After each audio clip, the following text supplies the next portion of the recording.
Elə indicə soyuducuda yer açın, çünki bu ləzzətdən sonra başqa heç nə saxlamaq istəməyəcəksən. Toyuqlu göbələkli yuxa börəyi bişəndə həm xırt-xırt, həm də içi yumşaq olur. 2 ədəd soğanı soydum, yudum, xırda doğrayıram və qaba əlavə edirəm. Kənarda 500 qram toyuq filesini xırda doğrayıram və eyni onun kimi göbələkləri də yaxşı yudum, təmizlədim və onu da xırda doğrayıram.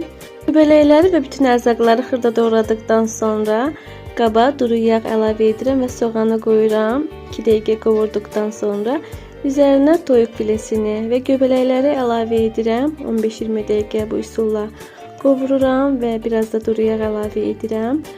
Üzərinə 1 yemək qaşığı tomat əlavə edirəm və biraz rəngini dəyişənə qədər 2-3 dəqiqə qovurduqdan sonra üzərinə qara toz biber, duz, paprika əlavə edirəm.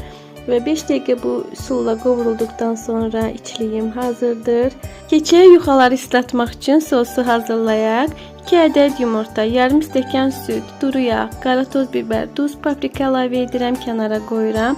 Sosum hazır olduğuna görə hər bir yuxanın üzərinə fırça ilə sosdan əlavə edirəm və içlikdən qoyub bükməyə başlayıram. Mən bu yuxaları da polofabrikat kimi buzdolabına qoyacağam və istədiyim zaman bişirəcəm. Ona qeyd edim ki, həm qızartmaqda istifadə edə bilərsiniz, həm də sobada üzərinə bu qarışımdan istifadə edib küncüt və ya çörək otu qoyaraq qızarda bilərsiniz. İnanın çox ləzzətli, çox dadlı, xırt-xırtlı və içi yumşaq alınır.